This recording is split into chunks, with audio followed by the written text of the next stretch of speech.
Hey, how we doing, everybody? I am back. Happy Monday. Real Estate Machine Show, modern success formula. 2 times CP times two. You guys remember what that means? Anyway, message me if you want to know. So today's topic is handling setbacks, which is we can go on for hours and hours about this. And I've thought about this, and I think the everybody handles setbacks differently. Obviously, there are levels of degree of how bad a setback can really be.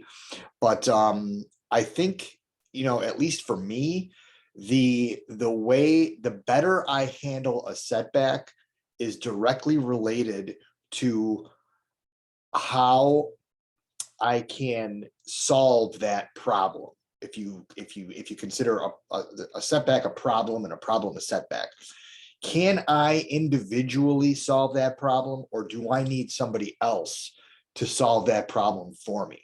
So that is the first way to kind of figure out a level of degree of how bad a setback can really be, and again, or how bad a problem can be. And I've been known to kind of go off the rails when I encounter a problem that I now have to rely on somebody else to fix. And I don't necessarily, listen, I mean, I could possibly be a little bit of I'm not a perfectionist. I'm definitely not a perfectionist. And I try not to be a micromanager, but I do tend to, if I can do it myself, I'm going to do it just to kind of get it done. So sometimes delegating, might be a little bit of an issue for me. Sometimes, not all the time. But so having a little bit of that control. So maybe I'm not a control freak, but knowing that I can handle something and get it done quickly and get it done myself, I'll probably do that. And those problems and those setbacks are the easiest for me to handle because I can handle them internally. Now, when it comes to a problem that I have no control over and that I literally either need to ask somebody for help or hire somebody to help me with that problem. Perfect example is in the machine shop when a machine breaks down and there's something going on with the machine and I need to hire a repair person to come in and fix it. Those are the days I lose my mind because I know right away it's costing me money, which drives me insane. I don't know specifically why or how the problem happened. And sometimes with these machines, it just happens. It's wear and tear. It's this. It's that. It's a problem that may have been existing, but then it was like something happened where okay, now it's done and something needs to get repaired. It's been hanging on when nobody knew it, and then all of a sudden now it kind of like had its last life and for whatever reason broke down the machine, got an alarm, whatever that is, and us inside of the shop, we could troubleshoot to a degree, but once we exhaust all of our internal kind of troubleshooting, problem solving ideas, we got to call somebody, we got to call the repair guy. So, immediately, that's going to cost money and it's going to cost time because you don't know when this guy's going to get there. We might get lucky and he may come the next day. We may have to wait 2 days, 3 days.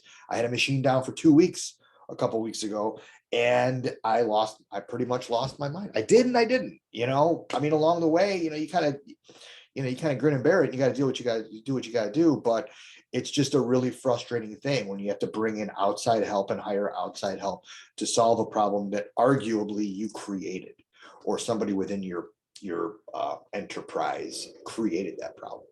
And then sometimes there's problems that are not created by you at all. In a real estate business, that happens all the time. A lender, a buyer or a seller aren't doing what they're supposed to be doing on their end. A lender is late to follow up on this or that, or an appraisal comes in low. All those things, a lot of things within the real estate transaction that can set you back. And, it comes down to how do you handle it? And, I think the first and foremost thing to do, regardless of the level of degree of setback, is you just got to take a breath.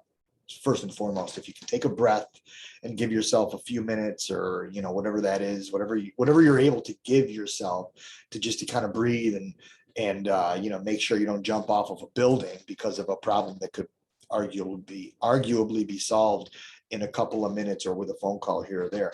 So it all depends on how you handle it, how you handle those setbacks.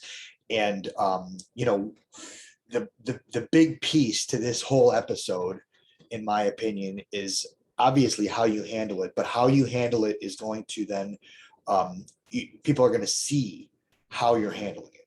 Now, if you're a solo person and you're in your office and nobody else is there, and you decide you want to throw a book or something to just kind of like vent, nobody sees it, okay, it's fine. But if you are, say, a team leader or a foreman or a supervisor, and you kind of lose your temper with something, with a setback, regardless of what it is or why it happened or how it happened, losing your temper, that is going to project an image, and it's going to project onto people around you that are watching you.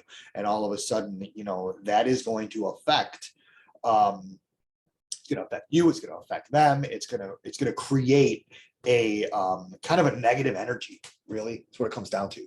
And I'm one, I've been caught several times doing that, just pulling my hair out, or just kind of losing my temper a little bit, and just throwing my hands up in the air. Wow, how does this happen? Why does this happen? And listen, we're all human, but I think to be conscious of it is, a big step towards handling setbacks appropriately and properly, is just to be aware. And then, giving yourself 5 seconds or 10 seconds to walk around the building, or just walk away from the situation, or close your eyes to the situation, and come back to it maybe with a little bit more better clarity and focus and perspective.